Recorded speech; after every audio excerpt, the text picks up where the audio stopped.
ও সোনার ময়না যুবকেরা, আব্বারা মায়েরা, এই দুনিয়া হলো অস্থায়ী জীবন। ইন্তেকাল একদিন হবে কি হবে না। আল্লাহ পাক পবিত্র কালাম কোরআনুল কারীমের ভিতরে স্পষ্ট করে জানিয়ে দিলেন, কুল্লু নাফসিন যায়িকাতুল মাউত, প্রত্যেকটা নফসকে মৃত্যুর স্বাদ গ্রহণ করতে হবে। গাড়ি আপনার, বাড়ি আপনার, কোটি কোটি কোটি কোটি টাকার সম্পদ যদি অর্জন করেন, সব পড়ে থাকবে। আপনার গায়ে যে পছন্দের মতো পরনে জামাটা রয়েছে, ইন্তেকালের পরে ওটাকেও খুলে ফেলে দেওয়া হবে। টাকা পয়সা খরচা করে সুন্দর একটা গোসলখানা করেছেন, ওই গোসলখানা আমাকে আপনাকে আর নিয়ে যাবে না, গোসলটাও অন্য কেউ করিয়ে দেবেন। ও ভাইজানেরা, সোনার মানিক যুবকেরা, আব্বারা মায়েরা, এই দুনিয়া ছেড়ে সবাইকে একদিন চলে যেতে হবে কি হবে না। চলেই যদি যেতে হয়, হিসাব যদি দিতে হয়, এই জীবনে আল্লাহর হুকুম মেনে জীবনটাকে পরিবর্তন করার দরকার আছে না নেই? আল্লাহ পাক কোরআন শরীফে স্পষ্ট করে জানিয়ে দিলেন, ওয়ালা তামুতুন্না ইল্লা ওয়া আনতুম মুসলিমুন। ওরে আমার বান্দা বান্দি, মরতে যদি হয় মরণের আগে পরিপূর্ণ মুসলমান না হয়ে মৃত্যুবরণ করো না।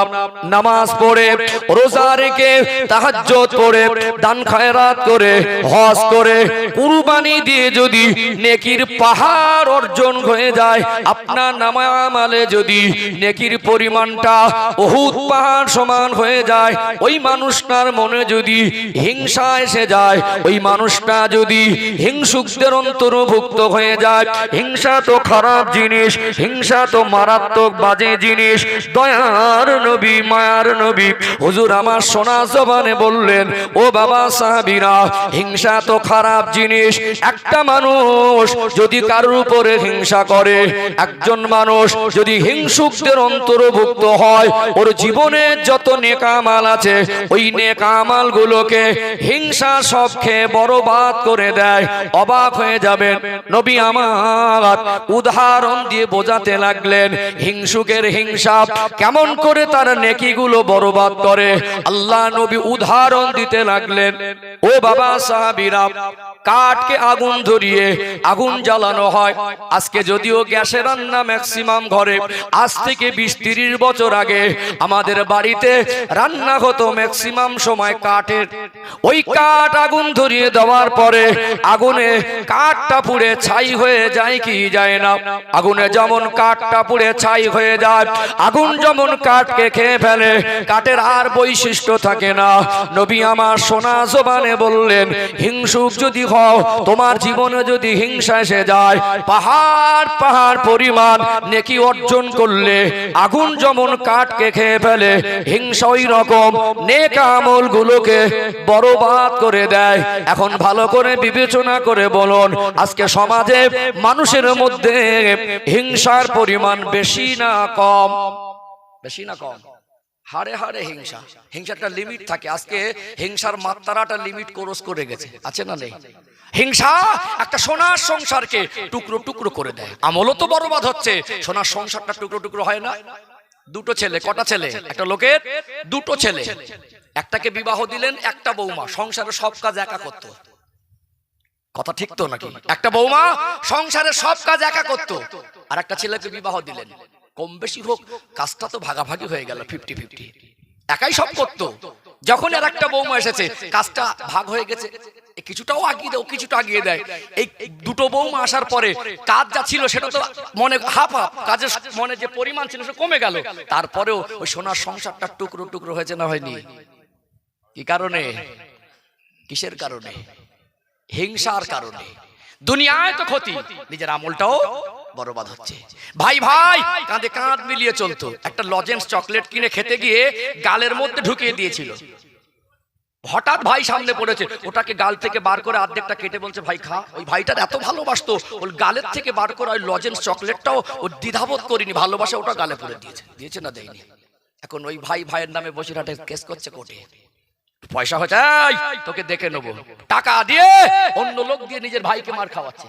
কিসের জন্য? হিংসা। উপর থেকে আমরা একবারে ফ্রেশ। লোকটা যখন বেইবাড়ি গেছে, চার দোকানে বসে গল্প করছে। চার দোকানে অনেক রকম কথা হয় কি হয় না, একটা হ্যাঁ দেন না বাবাজিরা। পাশ থেকে একজন বলছে, ভাই লোকটা কে বলতো, খুব জ্ঞানী মনে হচ্ছে। চিনবি কি, নতুন লোক, কিন্তু আমাদের গ্রামের বেই, ওটা অমুক ভাইয়ের বেই। কথা শুনে পাশ থেকে মনে হচ্ছে লোকটা অ্যাডভোকেট। বিশ্বাস করুন, লোকটার ভিতরে হিংসা ছাড়া আর কিছু নেই। বেইবাড়ি গিয়ে ও ফারিস্তার মতো করে চার দোকানে বসে আছে।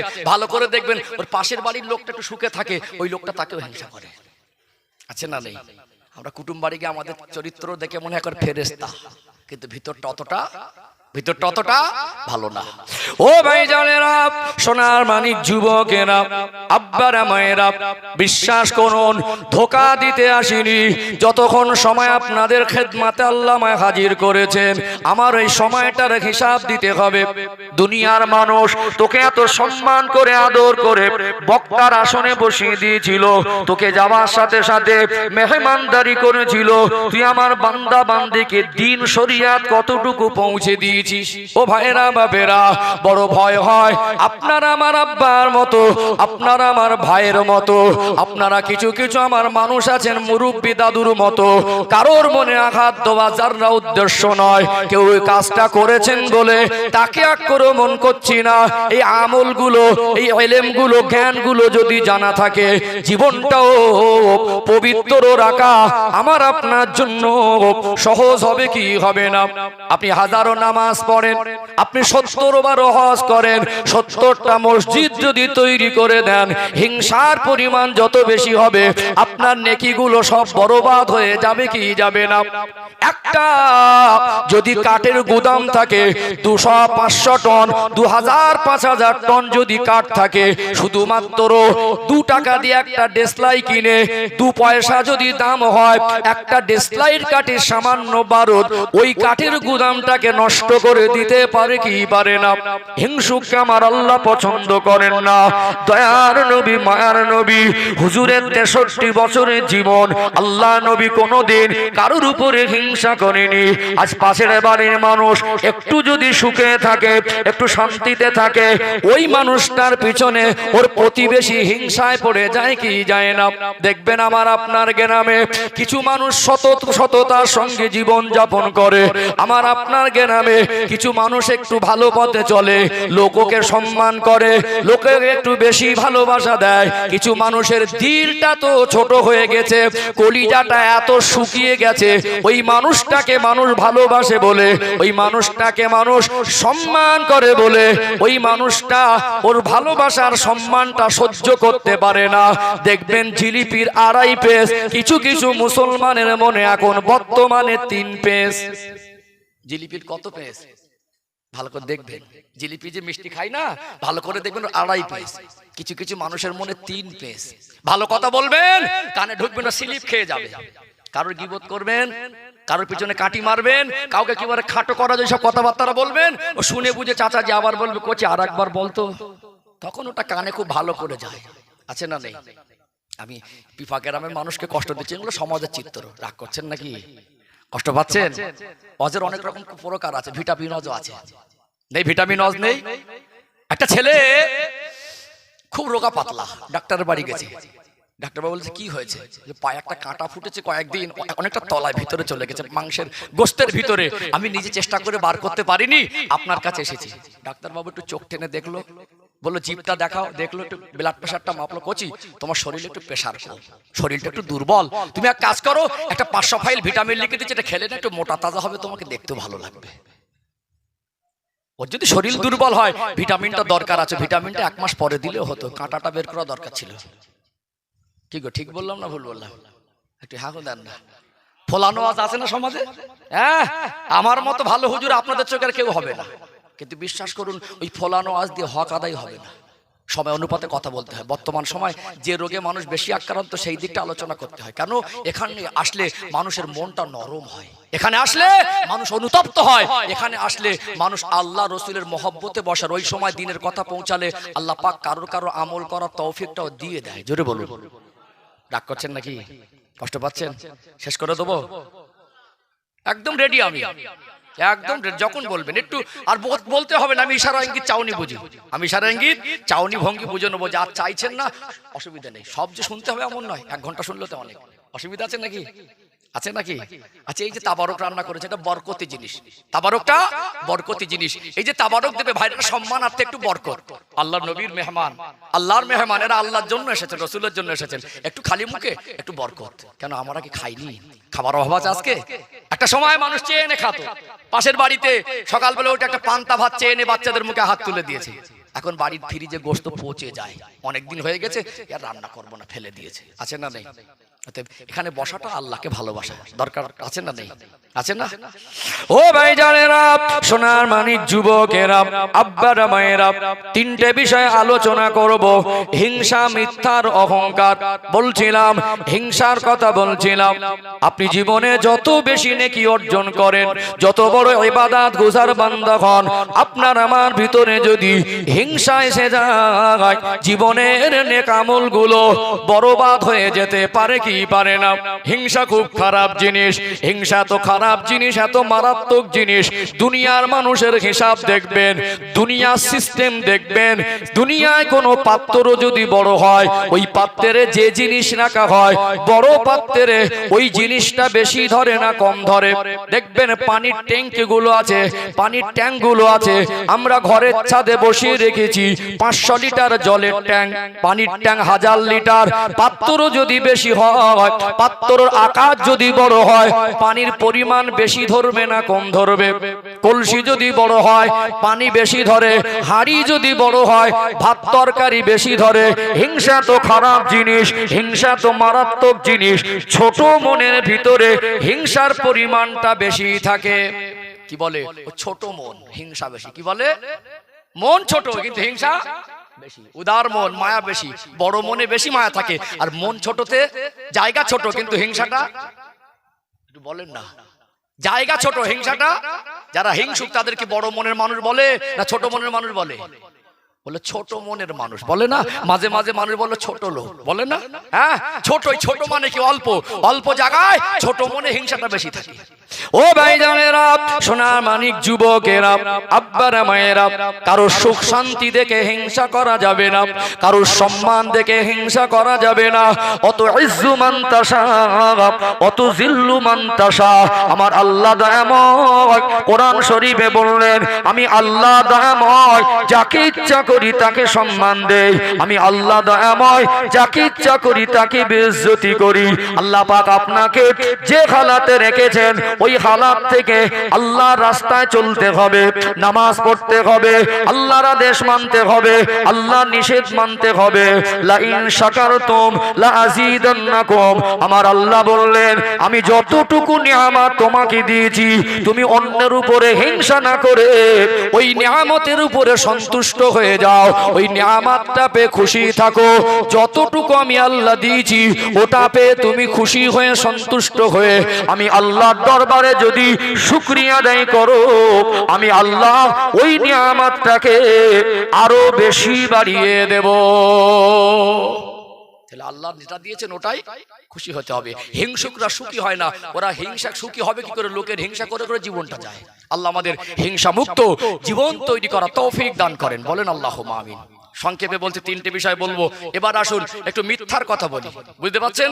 ইনশাআল্লাহ আল্লাহ পাক যেন আমাদেরকে জীবন থেকে হিংসা মুক্ত জীবন তৈরি করার তৌফিক দান করেন, বলেন আল্লাহুম্মা আমিন, বলেন আল্লাহুম্মা আমিন। কিছু কিছু মানুষ আছে দেখবেন মনে একেবারে হিংসাটা হিংসা, মারাত্মক হিংসা, হারে হারে হিংসা, শিরায় শিরায় হিংসা, সে হিংসার কোনো বেড়ে দেখবেন শীতকে উঠছে, মনে সুখ নেই। কি হচ্ছে?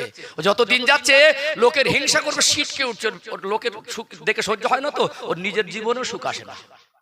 ও ভাই জানেরা, সোনার মানিক যুবকেরা, আব্বারা মায়েরা, দুনিয়া ছেড়ে চলে যেতে হবে। জানি না কখন কার মৌত হয়ে যাবে, কবে ভালো হব। জীবন পরিবর্তন করার সময় আল্লাহ আমাকে আপনাকে দিয়েছেন, কাল ভালো হব এটা মনে করলে হবে না। এখনই আমার জীবনে পরিবর্তন দরকার। আমার আল্লাহ বান্দাকে বেশি ভালোবাসেন, আমার আল্লাহ বান্দিকে বেশি ভালোবাসেন। যে বান্দা বান্দি আল্লাহকে বেশি ভয় করে, দেখবেন আমাদের মা বোনদের ভিতরে হিংসার পরিমাণ আছে না নেই? হিংসা ত্যাগ করে দেন, সাথে সাথে মিথ্যাটাকেও ত্যাগ করতে হবে। আপনি দোকানদার মানুষ, মিথ্যা কথা বলে মাল বিক্রি করতে পারবেন না। আপনি ব্যবসায়ী মানুষ, সবজি ব্যবসাদার, মিথ্যা কথা বলতে পারবেন না। আপনি কারোর কাছ থেকে টাকা ধার নিয়েছেন, পকেটে আপনার পয়সা আছে, ওই লোকটা সামনাসামনি হয়ে গেছে, ভাই অনেক দিন হয়ে গেছে, তুই আমার কাছ থেকে 500 বা 1000 টাকা নিয়েছিলি, টাকাটা আমাকে কবে দিবি আর কতবার ঘোরাবি? পকেটে যদি পয়সাও থাকে দিয়ে দেওয়া দরকার, সেখানেও মিথ্যে করে আল্লাহর কিরে খেয়ে বসে। আল্লাহর কিরে ভাই আমার কাছে পয়সা নেই, আছে না নেই? একটা সবজিওয়ালা মানুষ, ওই ব্যবসায়ী মানুষকে আমি ধন্যবাদ দেই যারা ব্যবসা করে হালাল রুজি উপার্জন করে। ব্যবসার ভিতরে আমার আল্লাহ দয়াময় বরকতের পরিমাণটাকে একটু বেশি পরিমাণ রেখেছেন। জোরে বলুন সুবহানাল্লাহ।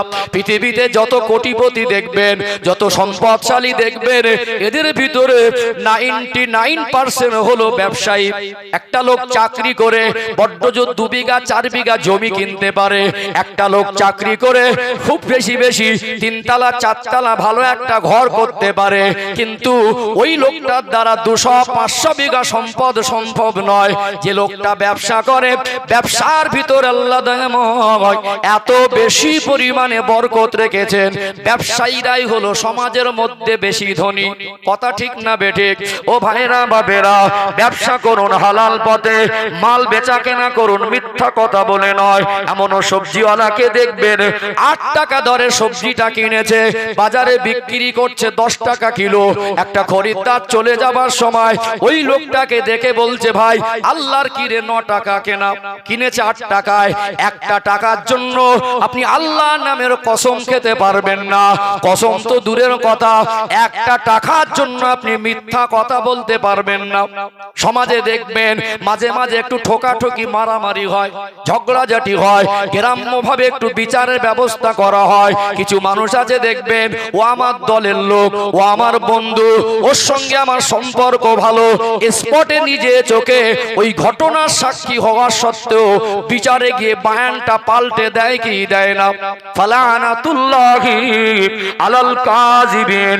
আমার আল্লাহ কোরআন শরীফে বললেন, মিথ্যাবাদীর উপরে আল্লাহ পাকের লানত। আপনি যদি আল্লাহ লানত প্রাপ্ত হন, আপনার উপরে যদি আল্লাহ পাকের লানত হয়, আপনি যতই টাকা মাল এনে কেনা বেচা করেন, আপনার ব্যবসার ভিতরে বেচা কেনার মাধ্যমে যদি আপনি মিথ্যা কথা ব্যবহার করেন, আপনার ভিতরে যদি মিথ্যার পরিমাণ বেশি হয়, আর আল্লাহ লানত যদি আপনার উপরে বর্ষিত হয়, ওই ব্যবসায় বরকত হতে পারে না। সৎভাবে ব্যবসা করুন, আপনি সত্য কথা বলে ব্যবসা করুন। আপনার কেনা দামটা আপনি নাই বা বললেন, কিন্তু আল্লাহর নামের কসম খাওয়া যাবে না। আমাদের সমাজে কিছু মানুষ আছে মিথ্যাও বলে আর আল্লাহর নামের কসম খায়, আছে না নেই? কত বড় নাদান, কত বড় অপদার্থ, কত বড় আহামক যে ব্যক্তি আল্লাহর নামের কসমটা দিয়েও মিথ্যা কথা বলে।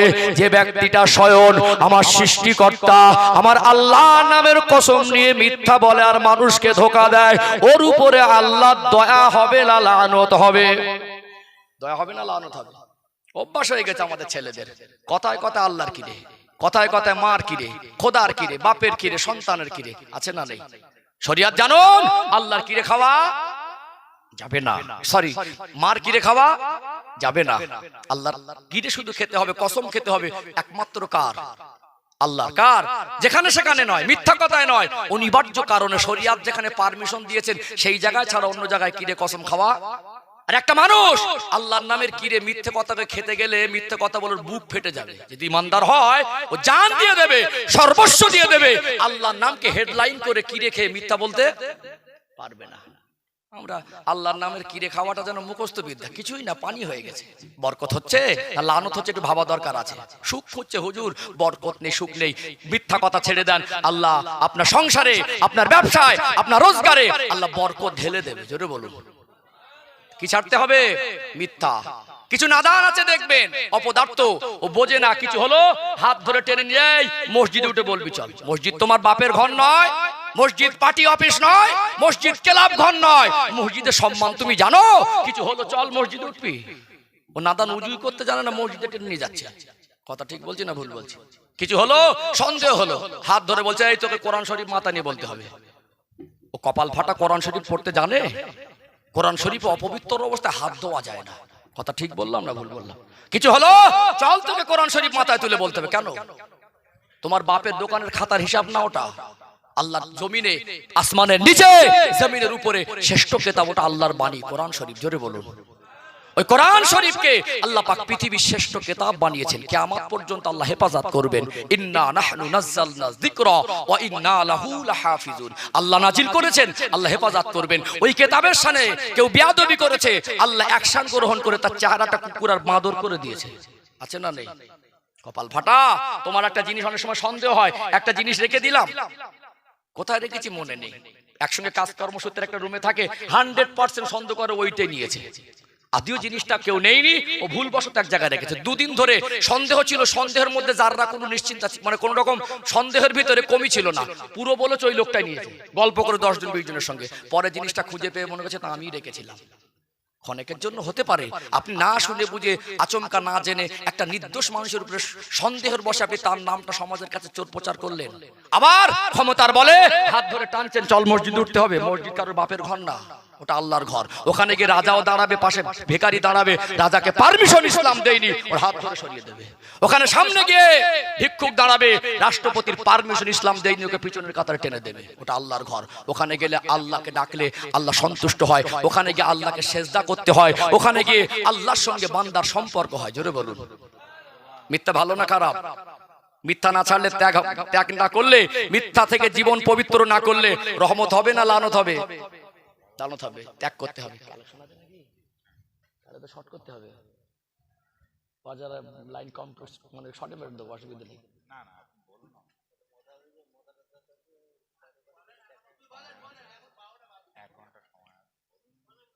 দুটো না গেলে হবে না, লাইন আছে, অসুবিধা নেই। আচ্ছা আচ্ছা ঠিক আছে ঠিক আছে, একটু আওয়াজ দেন নারী তাকবীর।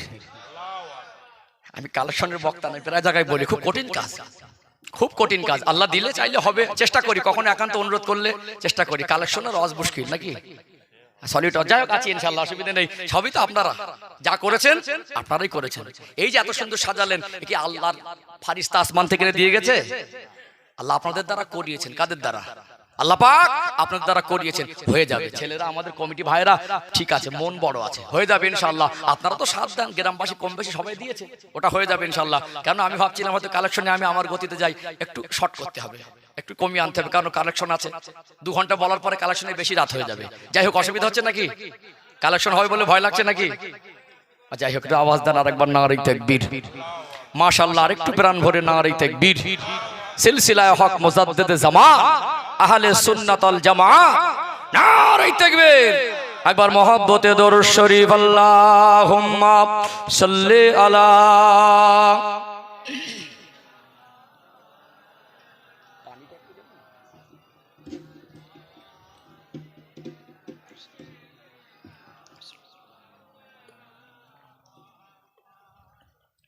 हुब्बे अहमद जुल्ही सीने में है, मैं हूँ मेरा दिल मदीने में है। फूल तो फूल काटूं, क्या हुस्न है, लुत्फ़े जन्नत से बढ़कर मदीने में है। अल्लाहुम्मा सल्ले अला।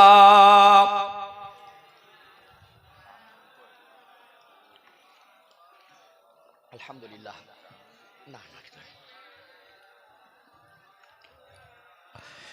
একটু জিকির করেন লা ইলাহা ইল্লাল্লাহ।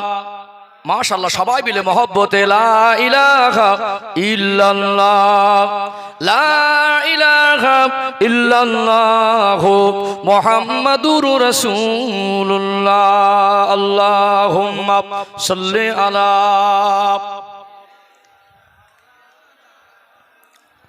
ওয়ালা আলি সাইয়্যিদিনা। ও ভাইজানেরা, সোনার মানিক যুবকেরা, আব্বারা মায়েরা, আবারও মনে করিয়ে দেই, মরণ একদিন সবার হবে, সবাই দুনিয়া ছেড়ে চলে যাব। এই দুনিয়ায় আপনার মনে একটু আল্লাহর ভয়কে জাগা করে দেন, জীবনটাকে পবিত্র করে নেন। কে যাবে আপনার সঙ্গে? ছেলে আপনার সঙ্গে যাবে না, বিবি আপনার সঙ্গে যাবে না। খুব ভালো করে দেখবেন, বর্তমান সমাজের চিত্রটা একটু পরিবর্তন হয়ে যাচ্ছে। একটা বাড়িতে মানুষ মারা যেত, 2 দিন 4 দিন 5 দিন ওই বাড়িটায় কিছুটা নিস্তব্ধ অনুভব হতো। ওই বাড়ির মানুষ তেমনটা হাসি ঠাট্টা করতে দেখা যেত না। ওই বাড়ির মানুষ গভীর শোকের মধ্যে থাকতে দেখা যেত। ওই বাড়ির মানুষগুলো গিয়ে একটু আব্বা মার কবরটা জিয়ারাত করত। ওই বাড়ির মানুষগুলো একটু কান্নাকাটি করত। আজকে দেখবেন মানুষ মরে যাওয়ার পরে 24 ঘন্টা পার হয়নি, তখন ওই বাড়িতে হাসির কখনো হাসির আওয়াজ পাওয়া যায়। লাশগুলোকে পাশে রেখে জানাজা পড়তে গিয়ে মানুষের মন নরম হয় না। পাশে একদিকে জানাজা হবে, মানুষ দাঁড়িয়ে দাঁড়িয়ে অপেক্ষা করছে, লাশ আসতে একটু দেরি হচ্ছে, ওখানেও মানুষ হাসি ঠাট্টা তামাশা করে কি করে না। কোথায় হারিয়ে যাচ্ছি না জানি, মনটা কত কঠোর হয়ে গেছে। কোথায় আমরা হারিয়ে গেলাম? দুনিয়ার মায়া এত বেশি পরিমাণে অন্তরে এসে গেছে, শয়তানের ধোকায় পড়ে পড়ে মনটা এত শক্ত করে ফেলেছি। কবরের ধার থেকে মানুষ যায়, তাও কবরের কথা মনে করে না। কিছু নাদান আছে দেখবেন, আজকে বিড়িগুলো খেয়ে খেয়ে কবরস্থানের পাঁচিলের পাশ থেকে আসছে, মুখটা ফিরিয়ে ধোঁয়াটা কবরস্থানের দিকে ছেড়ে দিচ্ছে। কথা বাস্তব না অবাস্তব? একটু কবরস্থানটা একটু আড়ালে আবডালে ইয়াং জেনারেশনের ভিতরে আমার আপনার গ্রামে প্রায় জায়গায় এই পরিবেশটা নোংরা হয়ে গেছে। ঠিক 16 বছর 18 বছর 20 বছর বয়স, এই বয়স্ক সোনার মানিক যুবকগুলো এখন বেশিরভাগ গাঁজা খাওয়ায় অভ্যস্ত। আজ থেকে 10 বছর 20 বছর আগে এত গাঁজাখোর ছিল না। তখন আমাদের বাবা মা আব্বা মা যদি 50 পয়সা অথবা 1 টাকা দিত, কতটা মনটা খুশি হয়ে যেত। দেখতে পাবেন 50-100 টাকা দিলে ছেলেটাও ছুঁড়ে ফেলে দেয়, আরো লাগবে। আমাদের ছেলেরা এক মাস চলে যায়, এক সপ্তাহ চলে যায়, মসজিদে যায় না, একবারও উজু করে না, একবারও নামাজ পড়ে না। এরকম সন্তান প্রত্যেকটা গ্রামে কম বেশি খুঁজলে পাওয়া যাবে কি যাবে না? কে আপনার হয়ে কাঁদবে? কে আপনার জন্য আল্লাহ পাকের দরবারে ক্ষমা চাইবে? বাপ মরে গেল, মা মরে গেল, 1টা বছর চলে গেল, ছেলেটা যদি একদিন গিয়ে একটু অন্তরটা যদি কাঁদতো, আল্লাহ দরবারে যদি আব্বা জানের জন্য মায়ের জন্য হাতটা তুলে 2টা চোখের পানি ফেলে দিত, ওই সোনার মানিকের চোখের পানি ফেলা দোয়াটা কবরস্থানের ধারে দাঁড়িয়ে দাঁড়িয়ে ওই দোয়াটা আল্লাহ দয়াময় কবুল করে নিয়ে আব্বা মার কবরটাকে জান্নাতের বাগান করে দিতেন। নিজের ভাবনা ভেবেলেন, কেউ যাবে না, জীবনটাকে পবিত্র করে নেন। কিসের মোয়ায় পড়ে মিথ্যা বলছেন? কাদের জন্য মিথ্যা বলছেন? যতটুকু রোজগার হোক আপনার সন্তানের জন্য 20-50 হাজার রেখে যাবেন, এটা জরুরি নয়। আপনাকে কে হারাম জিনিস গ্রহণ করতে বলেছে? কেন আপনি মিথ্যা কথা বলে ব্যবসা করছেন? কেন আপনি মিথ্যা বলে আল্লাহকে অসন্তুষ্ট করছেন? আপনার আমালগুলো বরবাদ করছেন। ও ভাইরা বাপেরা, মিথ্যাবাদীর উপর আল্লাহ লানত, মিথ্যা ছেড়ে দেন। দয়ার নবী মায়ার নবী হুজুর আমার 63 বছরের জীবনে আল্লাহ নবী তিনি কখনো কোনো দিনের জন্য তার সোনা জবান মোবারক থেকে একটাও মিথ্যা কথা বলেনি। আমার আল্লাহ কোরআনুল কারীমের ভিতরে স্পষ্ট করে বললেন, লাকাদ কানা লাকুম ফি রাসূলিল্লাহি উসওয়াতুন হাসানা। আমার হাবিবের মধ্যে রয়েছে তোমাদের জন্য উত্তম আদর্শ।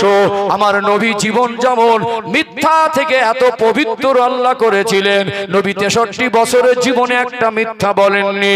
আপনি আপনার জবানের গ্যারান্টি দেবেন, আপনার জবানটা পবিত্র রাখবেন। ও ভাইরা বাপেরা, আমার আল্লাহ দয়াময় আপনার উপরে রাজি খুশি সন্তুষ্ট হয়ে যাবে। ছাড়তে হবে? মিথ্যা। বলেন ইনশা। মায়েদের একটা অভ্যাস আছে, তিলকে তাল করতে পারে। কি করতে পারে? তিলকে তাল করতে পারে। সমাজে একটা কিছু ঘটলো না ঘটলো একটা আওয়াজ উঠলে হয়। মানুষ ওই কাজটা করেছে কি না করেছে শতভাগ কনফার্ম না হয়ে তার নামে অপবাদ দেওয়া যাবে না। ঘটনাটা কি ভালো করে বুঝলো না, ও একাই দায়িত্ব নিয়ে 10-20 জনের কাছে বলে ফেলেছে। মনে করছে ভীষণ বড় কাজ করছি। কত বড় নাদান অপদার্থ, ওর উপরে আল্লাহর লানত হবে না, কার উপরে হবে? ছুটে যাচ্ছে, হুজুর তাবিজ দেন, বরকত তোমার কলজের মধ্যে যাবে। তুমি একজন ভ্রাত নিরীহ ভালো মানুষের নামে বদনাম করছো, তুমি বরকত খুঁজছো, শুকিয়ে শুকিয়ে মরবে, ছিটকে উঠবে আস্তে আস্তে। কি গো, ঠিক বলছি না ভুল বলছি? মায়েরা আছে, বুঝলো না শুনলো না, এই উমুকের মেয়ে পালিয়েছে, শুনলো না, যেন সারা গ্রাম করে উমুকের মেয়ে পালিয়েছে। আসলে পালিয়েছে কিনা দেখ, কুটুম বাড়ি আছে, হয় মাঝে মাঝে এরকম পাশে হিংসুক থাকে, মেয়েটা কুটুম বাড়ি গেছে, আচমকাটা হাওয়া তুলে উমুকের মেয়ে পালিয়েছে। আছে না নেই? আছে না নেই? বদ অভ্যাস, এগুলো ত্যাগ করতে হবে। আল্লাহ আমাদের জীবন পবিত্র রাখা তৌফিক দান করুন, বলুন আল্লাহুম্মা আমিন। কিছু কিছু মানুষের দেখে একটু আফসোস বেশি হয়, লোকটার কবে ভালো হবে, সব সাদা। কি সব সাদা, তারপরেও লোকটা ওই মানুষের পিছনে কাটি মারায় ব্যস্ত, ওই মিথ্যা প্রচার করছে।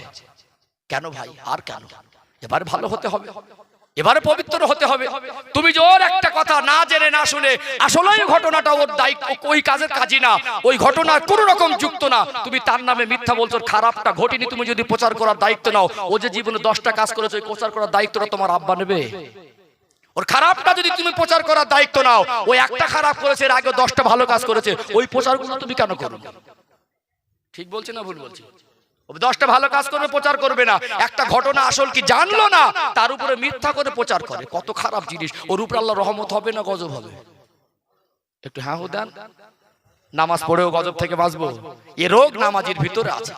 এ লোক কিছু কিছু সমাজে যারা ভদ্রলোক বলে পরিচিত, তাদের ভিতরে আছে। আছে না নেই? আল্লাহ আমাদের জীবন পরিবর্তন করার তৌফিক দান করেন, বলেন আল্লাহুম্মা আমিন। একটু বলেন না আল্লাহুম্মা আমিন। কষ্ট পাচ্ছেন নাকি? কষ্ট পাচ্ছেন? তাহলে কি বলেছি? হিংসা মিথ্যা দুটো গেল, সংক্ষেপ করবো, অসুবিধা নেই, আমি আছি, অসুবিধা নেই। ঠিক আছেন তো নাকি? ঠিক আছেন? খিদে লেগেছে, ঘুম লাগছে? হ্যাঁ, চলুন লাস্ট পয়েন্ট, অহংকার। কি বলেছি? একটু সময় নেবো, অহংকারের বিষয়টি বেশি করে বলা দরকার আছে, সময় নেবো ইনশাআল্লাহ। ও ভাইজানেরা, সোনার মানিক যুবকেরা, আব্বারা মায়েরা, দুনিয়ায় নামাজ পড়ে রোজা রেখে দান করে দুনিয়ায় নেকি অর্জন করবেন। দুনিয়ায় যত বড় ইবাদত গুজার বান্দা হন, আপনি যত বড় মাপের আলেম হন, যত বড় মুফতি মুহাদ্দিস হন, যত বড় ধনী হন, আপনি অহংকার করতে পারবেন না। কথায় একটা কথা আমরা শুনেছি, কথায় বলে অহংকার হলো পতনের মূল। অহংকারীকে আমার আল্লাহ পছন্দ করেন না।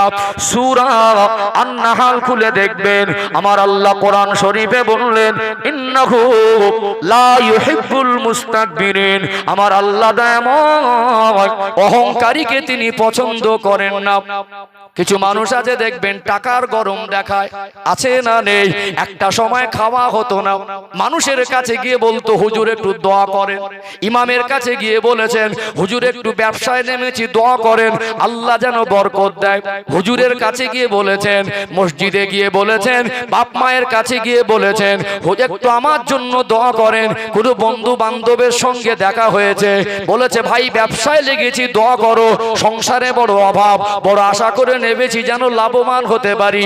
একটা সময় অবস্থা খুব খারাপ ছিল, একটু হালি হালি আল্লাহ দুটো পয়সা দিয়েছে, একটু পয়সাওয়ালা হয়েছে, ওই লোকটার ভিতরে অহংকার এসে যায়। ওই লোকটা এখন এত গরম নিয়ে চলে, ওর ধারে পাশে যাওয়া যায় না। এরকম অহংকারী আছে না নেই? ক টাকা আপনার হয়েছে, অহংকারীকে আমার আল্লাহ ছেড়ে দেন না। অহংকার হলো আল্লাহ পাকের চাদর, আমার আল্লাহ চাদর নিয়ে টানাটানি করলে আল্লাহ তাকে এমন সাজা দেন, দুনিয়ায় সাজা হলো আমার আল্লাহ তাকে বেইজ্জতি করে দেন। কি দেন না? রূপের গরম দেখানো যাবে না, এলেমের গরম দেখানো যাবে না, ইবাদতের গরম দেখানো যাবে না, পদের গরম দেখানো যাবে না, পয়সার গরম দেখানো যাবে না, গরম দেখানোর জন্য আল্লাহ পাঠায় নাই। যত গরমই দেখান, যত বড় ক্ষমতাশালী মনে করেন, আমার আল্লাহ দয়াময়, তিনি যদি মনে করেন অহংকারীকে ঠান্ডা করতে 1 সেকেন্ডও সময় নেবে না। কিছু কিছু মায়েদের ভিতরে দেখবেন বাপের বাড়ির অবস্থা তেমন ভালো ছিল না, দেখতে একটু চেহারাটা সুন্দর, একটা ধনী লোকের ছেলে মেয়েটাকে পছন্দ করেছে, সৌন্দর্যে পাগল হয়ে গেছে। ওর বাপের কিছু না থাকলেও মেয়েটা দেখতে শুনতে ভালো, ওকেই বিবাহ করে এনেছে। শ্বশুর বাড়িতে এসে স্বামীর সম্পদ, শ্বশুর বাড়ির সম্পদ একটু বেশি পরিমাণ হয়েছে। এখন এর জীবনের ব্যাকগ্রাউন্ড, বাপের বাড়ির দুঃখ কষ্টের কথাটা ভুলে গিয়ে এই ভাবিটা এত মারাত্মক অহংকারে জড়িয়ে গেছে। ওর প্রতিবেশী কিছু গরিব মানুষ থাকে, আজও এমন ভাবে নাক মুখ ছিটকায়, ওই মানুষটাকে, প্রতিবেশী গরিব মানুষগুলোকে মানুষ বলে মনে করে না। এরকম কিছু চাচি আর অহংকারী ভাবি সমাজে আছে না নেই? আছে না? গরম কি মনে করছে একেবারে রাজপ্রাসাদ পেয়ে গেছি। আল্লাহ ঠান্ডা করতে সময় নেবে না। আল্লাহ পাক যদি মনে করেন ঠান্ডা করতে সময় নেবে না, গুগলে সার্চ করবেন পৃথিবীর 10 জন সেরা ধনীর মধ্যে আমাদের ভারতবর্ষের একজন অন্যতম ধনী হলো মুকেশ আম্বানি। ওর ক টাকা আছে নিজে হয়তো হিসেব করে ভালো করে জানে না। আমরা 2-4 টাকা পারলে অনেক মনে হয়, বুঝতে পেরেছেন? পৃথিবীর সব থেকে ধনী ব্যক্তি যদি হয়, গোটা বিশ্বের মধ্যে যদি প্রত্যেকটা রাষ্ট্রে তার ব্যবসাও থাকে, আল্লাহ বলে ওকে ফকির করে দেবো, 1 সেকেন্ড সময় লাগবে না। ইমানদারের কাছে আল্লাহর কথাগুলো অসম্ভব মনে হয়, অসম্ভব মনে হয়। আল্লাহ পারেন না? কিন্তু লোকটা যদি কাফের বেঈমান হয়, আল্লাহকে বিশ্বাস না করার মনের মধ্যে প্রশ্ন হবে, আল্লাহ কোরআন শরীফের কোন কথা, একটা বাক্য, একটা সেন্টেন্স, একটা ওয়ার্ড পৃথিবীর কোন মানুষ আজও মিথ্যা প্রমাণ করতে পারেনি, আর কিয়ামত পর্যন্ত পারবে না। জোরে বলুন। টাকার গরম দেখাচ্ছেন, টাকা একটা ফোড়ার পয়সা হয়নি। সুস্থ আছেন তো? আল্লাহ যদি কিডনিটা ড্যামেজ করে দেয়, আমার যা আছে বিক্রি করে ওই কিডনি খুঁজে পাবো না। একটু হ্যাঁ দেন না, একটু হ্যাঁ দেন। মানুষের অহংকার ছিল না, এত বড় বড় রোগও অহংকার ছিল না, এত বড় বড় রোগও ছিল না। আল্লাহ ভালো মানুষকে কষ্ট দেয় আর নাফরমান গুলোকে দেখায়, তুই ওকে দেখে দেখে ভালো, আমার ভালো বান্দা, ওকে কষ্ট দিলে লাভ কি হবে? আমি আল্লাহ দু জগতে ওকে কষ্ট দেবো না। ও দেখ কষ্টের ভিতরে থেকেও আমি আল্লাহকে ভুলে না, ওকে কষ্ট দিচ্ছি, তারপরে আমি আল্লাহর কাছে সেজদায় নত হয়ে যাই। এত কষ্টে রেখেছি, তারপরে আমি আল্লাহর উপর অসন্তুষ্ট হয় না। তোকে তো আমি নিয়ামত দিতে অহংকারী হয়ে গেছিস, আর ওকে না দিও দেখ আমি আল্লাহকে কষ্ট দিচ্ছি কিভাবে সহ্য করে, ওকে দেখে দেখে শেখ। নাফরমানদের চোখ থাকতে অন্ধ, অহংকারী যখন হয়ে যায় ও চোখে দেখে না, ও নিজের পিছনের কথা ভুলে যায়। এক সময় ভীষণ গরম দেখাতো, এখন তাদের ছেলে পুলেদের খাওয়া হয় না। একটু হ্যাঁ দেন না। পাশের মানুষটাকে নাক মুখ ছিটকাতো, আল্লাহ তাদের সুখী করেছে। অহংকার করো না।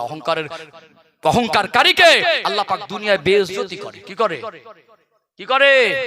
বেইজ্জতি করে। সময় নেবে না। যে কথা বলছিলাম, পৃথিবীর সেরা ধনী যদি কাফের বেঈমান হয়, আল্লাহকে বিশ্বাস না করে, ওর মাথায় আল্লাহর কথাটা একটু ভারী মনে হবে। কি করে 1 সেকেন্ডে ফকির হব?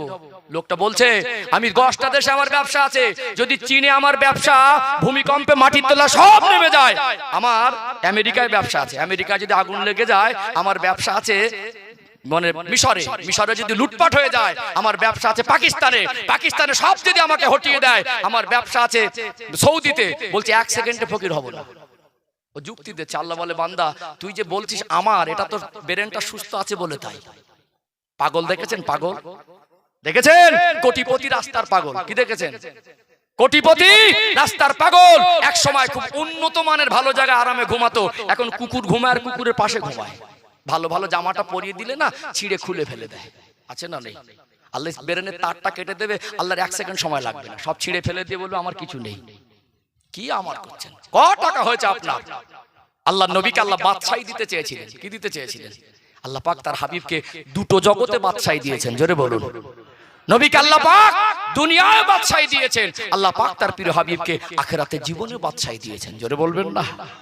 ও ভাইজানেরা, সোনার মানিক যুবকেরা, আব্বার মায়েরা, টাকা অর্জন করেন, ব্যবসা করেন, ধনী হন, ইসলামে আপত্তি নেই।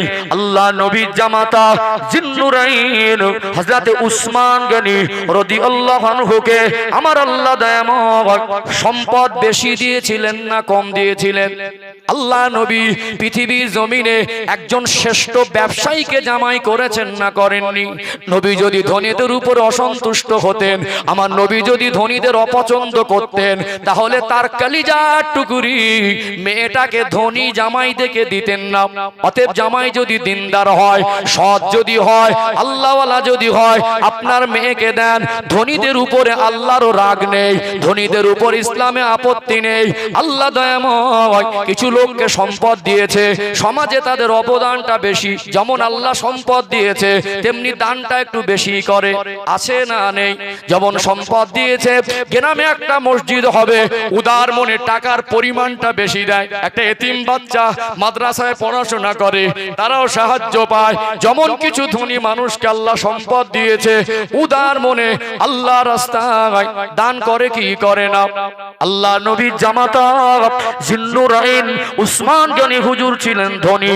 ধনী হন, আপত্তি নেই, তবে হারাম পন্থায় মাল জড়ো করা যাবে না। ও ভাইরা বাপেরা, ধনী হলে আল্লাহ যাকাত তাদের উপরে ফরজ করেছেন না করেননি? ওয়াকিমুস সালাতা ওয়া আতুজ যাকাত, আল্লাহ পাক বলছেন নামাজ কায়েম করো আর যাকাত প্রদান করো। যাকাত দিলেও তো কত অসহায় গরিব মানুষ উপকৃত হয় কি হয় না? তবে অহংকার করা যাবে না, টাকার গরম দেখানো যাবে না। আল্লাহ নবী তিনি আল্লাহর কাছে যদি দোয়া চাইতেন, আমার নবী বলতে লাগলেন, ও বিবি আয়েশা, আমি দুনিয়ার সাংসারিক জীবনে তোমার শখ শান্তি, হীরা মুক্তা মতি জহরাত অলংকার সোনা দানা দামি দামি উন্নত মানের খাবার আর কাপড় দিতে পারিনি, এর জন্য তুমি কি মন খারাপ করো? না ইয়া রাসূলুল্লাহ, না ইয়া হাবিবাল্লাহ, আমি আপনার থেকে এত বেশি ভালোবাসা পেয়েছি, কখনো অনাহারে কখনো ক্ষুধার্ত অবস্থায় আমি সাংসারিক জীবন অতিবাহিত করেছি। আমি ভালো কাপড়ের আশা করি না, উন্নত মানের খাবারের আশা করি না, আপনি আমাকে এত বেশি পরিমাণ ভালোবাসা দিয়েছেন, আমার মনে হয় আমি আয়েশার মতো এত সুখ শান্তি দুনিয়ার অন্য কোন মহিলা পাইনি। জোরে বলুন। নবী আমার আম্মা জানকে বলতে লাগলেন, বিবি আয়েশা, উহুদ পাহাড়টা আমি যদি আল্লাহকে বলতাম, আমার আল্লাহ আমার জন্য সোনায় পরিণত করে দিতেন। জোরে বলুন। নবী আমার দুনিয়ায় অহংকার জিনিস তার জীবনে ছিল না। আল্লাহ পাক আমার নবীকে এমন নিষ্পাপ করেছেন, নবী আমার এত নিষ্পাপ, আল্লাহ কোরআন শরীফে বললেন, কদ গফারাল্লাহু মা তাকদ্দামা মিন যামবিকা মা তাআক্কার। আমার হাবিব, আমি আল্লাহ আপনার আগে পরের যে জীবনটা অতিবাহিত করেছেন, আগামী দিনে যে জীবনটা অতিবাহিত করবেন, আমি সমস্ত গুনাহ থেকে আপনাকে পবিত্র করেছি। নবী ধনীর নবী, গরিবেরও নবী, আমার নবী মানব দরদি ছিলেন কি ছিলেন না? আজ কিছু মানুষ অহংকার দেখায়, টাকার গরম, আছে না নেই?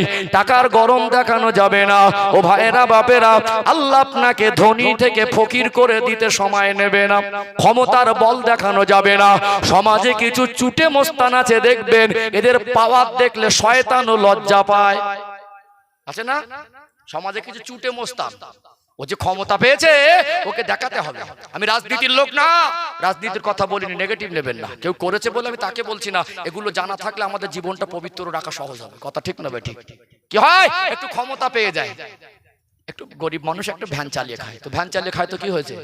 এসি রুমে বসে ঘুষ খায়, গ্রামের লোকের এলাকার লোককে বাবু বলে, ও বাবু কবরে মরে গিয়ে ধোলাই খেতে কত কলজের পানি শুকিয়ে যাবে, ও তো গরিবের হক মেরে খায়। ঠিক বলছি না ভুল বলছি? যে লোকটা হালাল রুজি উপার্জনের জন্য ভ্যান চালানোটা বেছে নিয়েছে, এসি রুমে বসে ঘুষ খাওয়া মানুষের থেকে আল্লাহর দরবারের কোটি কোটি মূল্য বেশি, হালাল রুজি উপার্জন করে। কথা ঠিক না বেঠিক? বাজারে মাঝে মাঝে দেখবেন একটু গলি গলি মার্কেট থাকে, দোকানদার বলছে, ভাই খুব ব্যস্ত, দোকান তো ভ্যানওয়ালার দোকানদারের মালটাই বয়, একটু আমাকে তাড়াতাড়ি নামিয়ে দেন। ও দেখছে বাজারটা ভিড় নেমেছে, এখানে ভ্যান রাখার জায়গা, যাবো আসবো 2 মিনিটের ব্যবধান, শুধু নামিয়ে দিয়ে চলে আসবো। তাহলে ইচ্ছাকৃত রাখিনি, ওর উদ্দেশ্য বাজার মার্কেট জাম করা নয়, শুধুমাত্র জরুরতের কারণ রেখে গেছেন, চলে এসে সরিয়ে নেবেন। শুধু এসে দেখছেন একজন চুটে মোস্তান, এই পুরো ভ্যান সরা, ক্ষমতা দেখাচ্ছ, ক্ষমতা পাওয়ার দেখাচ্ছ, তোমার বাপের থেকে 10 বছর বয়সের বড়, কবরের ধারে যাবে, তোমার মতো ক্ষমতাশালী মানুষ ঠান্ডা হয়ে আছে।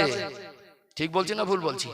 আল্লাহ নবীর কথায় ভাষা এত মধুরতা ছিল, নবী আমার 63 বছরের জীবনে এমন কথা বলেননি মানুষ কষ্ট পাবে। ঘুরিয়ে বলতে, চাচাজি একটু ভ্যানটা সরিয়ে নেন না, মানুষ কষ্ট পাচ্ছে।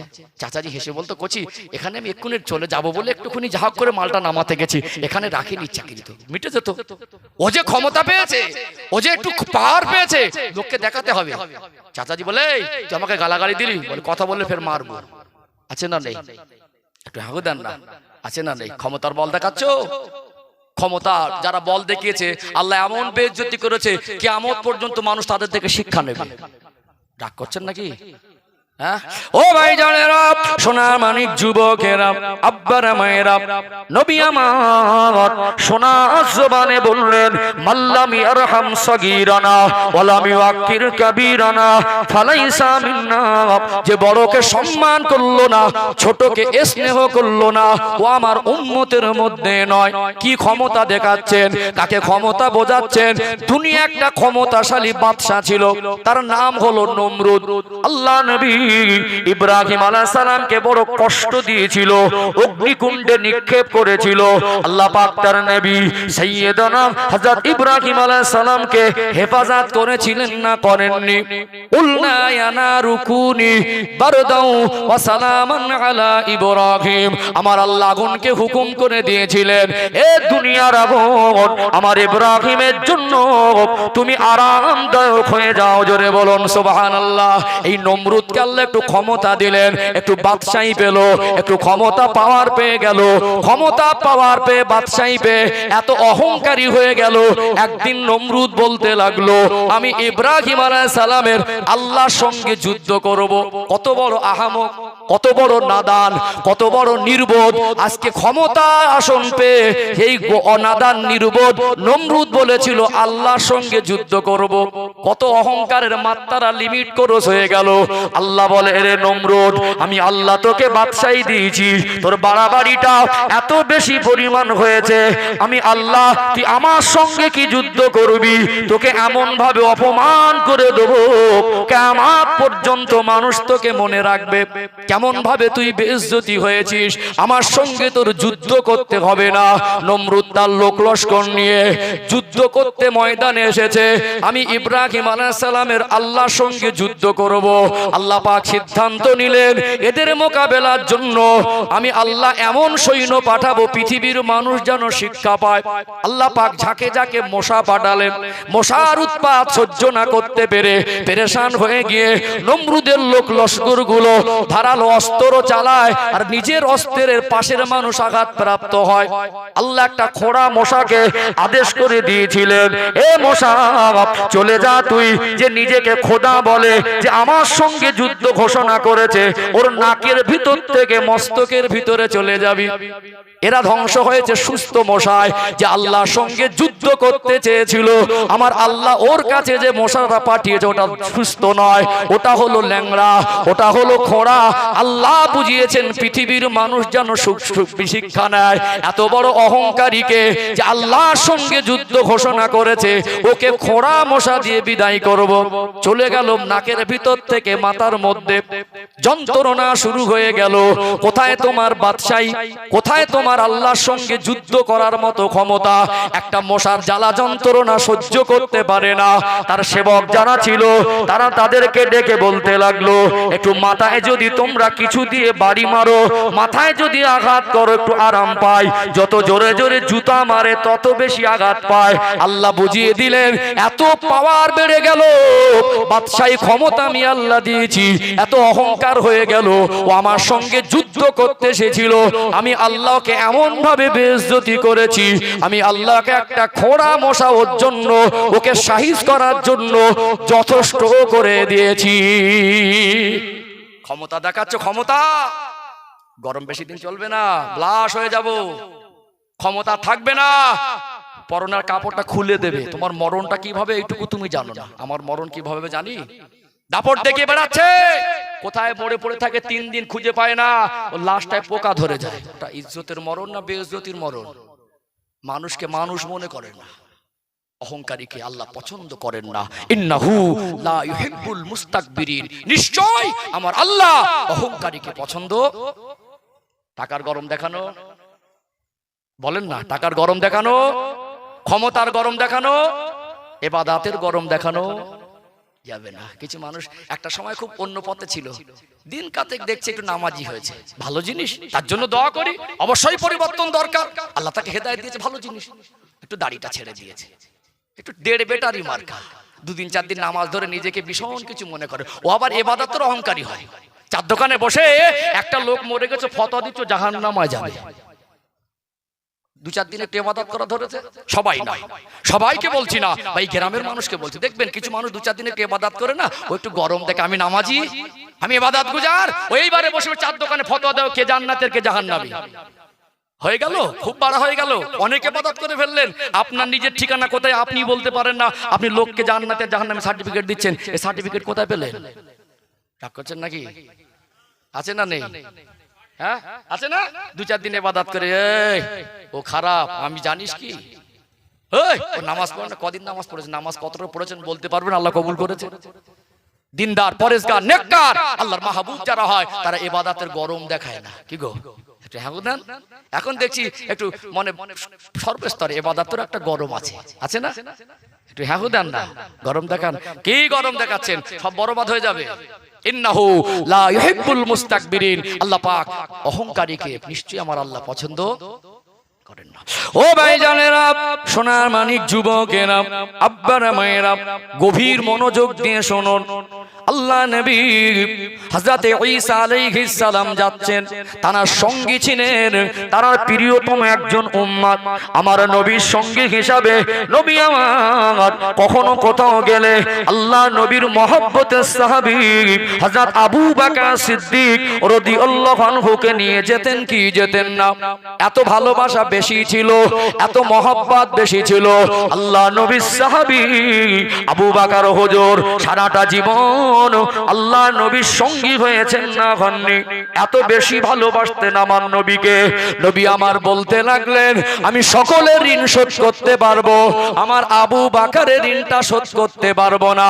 জীবনের সঙ্গী ছিলেন, ইন্তেকালের পরে আমার আল্লাহ হযরত আবু বকর সিদ্দিক রাদিয়াল্লাহু আনহুকে আমার নবীর সঙ্গী বানিয়ে দিয়েছেন। জোরে বলুন। ও ভাইরা বাপেরা, হাসরের ময়দানে হযরত আবু বকর সিদ্দিক রাদিয়াল্লাহু আনহু আমার নবীর সঙ্গী হবেন। জোরে বলুন সুবহানাল্লাহ। আল্লাহর জান্নাত, ওই জান্নাতের ভিতরে আমার নবীর সঙ্গী হিসাবে আবু বকর সিদ্দিক হুজুর থাকবেন। আল্লাহ নবী হযরত ঈসা আলাইহিস সালামের কথা বলছিলাম, তার একজন মহব্বতের উম্মত ছিল, ওই লোকটা বেশি ইবাদত গুজার। ঈসা আলাইহিস সালাম যখন কোথাও যেতেন তাকে সাথে করে নিয়ে যেতেন। ঈসা আলাইহিস সালাম আর ওই সঙ্গীকে নিয়ে হেঁটে হেঁটে যাচ্ছেন, ওই রাস্তায় দাঁড়িয়ে ছিলেন একজন বড় গুনাহগার পাপী বান্দা। মনের খবর কে জানে? সবাই মিলে বলেন মনের খবর কে জানে? আরো বলেন মনের খবর কে জানে? আল্লাহ জানে। ওই গুনাহগার পাপীটার নজর চলে গেল আমার পিছনে পিছনে এই জামানার নবী হযরত ঈসা আলাইহিস সালাম হেঁটে হেঁটে আসছেন, তার সঙ্গে তার একজন প্রিয় উম্মত আসছেন। অতএব এত বড় পাপী অপরাধী পাপিষ্ট, আমি যদি আগে আগে হেঁটে যাই আমার কাছে যেন নিজেকে লজ্জাবোধ হচ্ছে। একটু যদি আদবে দাঁড়িয়ে যেতাম, ওরা আমার থেকে আগে চলে গেলে ওদের পিছনে পিছনে যেতাম। জামানার নবী হযরত ঈসা আলাইহিস সালামকে আর তার অনুসারী তাকে সম্মান করেছে না করেনি? দুনিয়ার কেউ না জানলে জানে কে? সবাই মিলে বলেন কে জানে? আল্লাহ জানে। ওই জায়গায় দাঁড়িয়ে গেলেন আদবে, আস্থা থেকে আগে চলতে লাগলেন, রাস্তা থেকে পিছন থেকে আগে বাড়তে লাগলেন। এবারে পিছনে পিছনে হাঁটছেন, দুজনকে আগে করে দিলেন।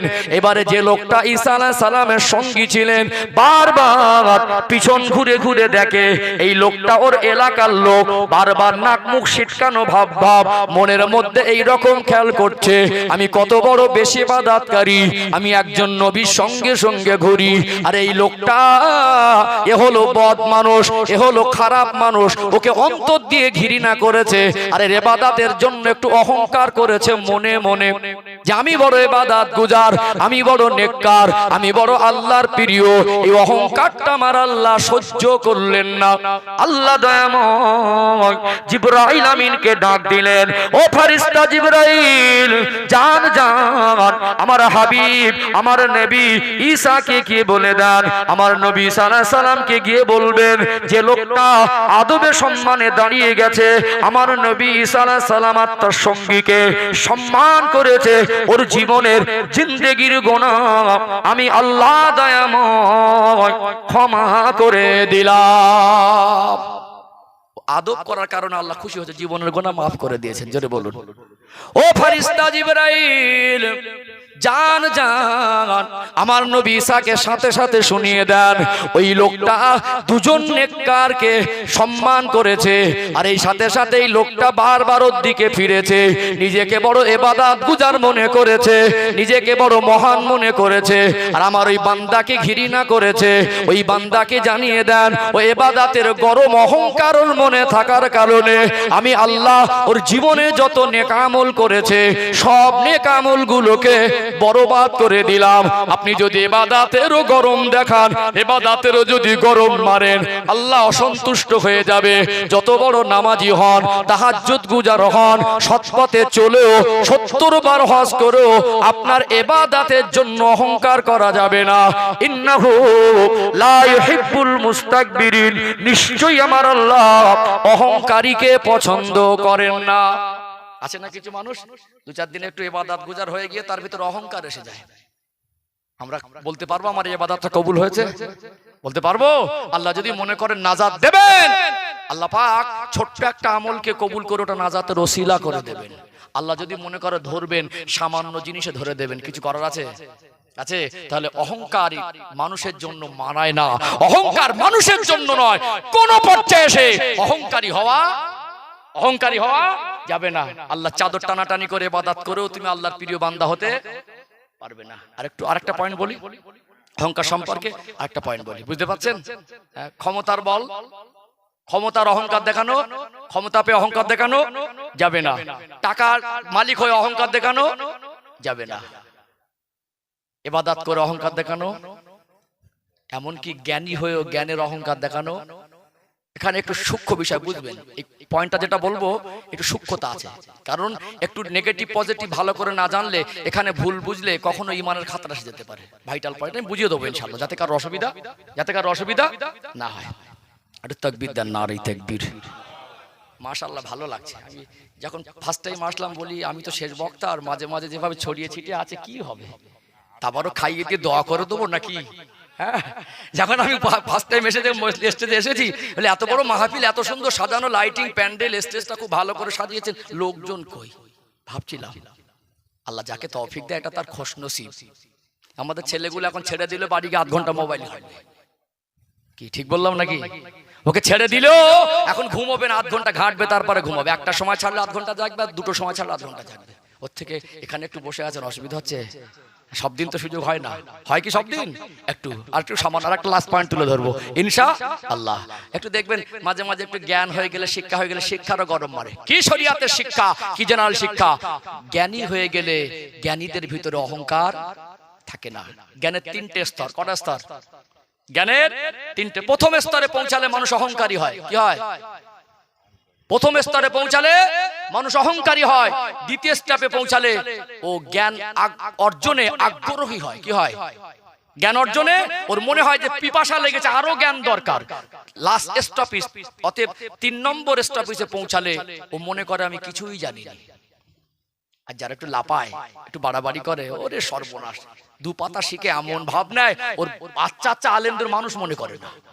একটু হ্যাঁ দেন না, একটু জেনে এমন ভাব নাই মনে হবে এলাকার মধ্যে ওইটি সব জানে, আর কেউ জানে না।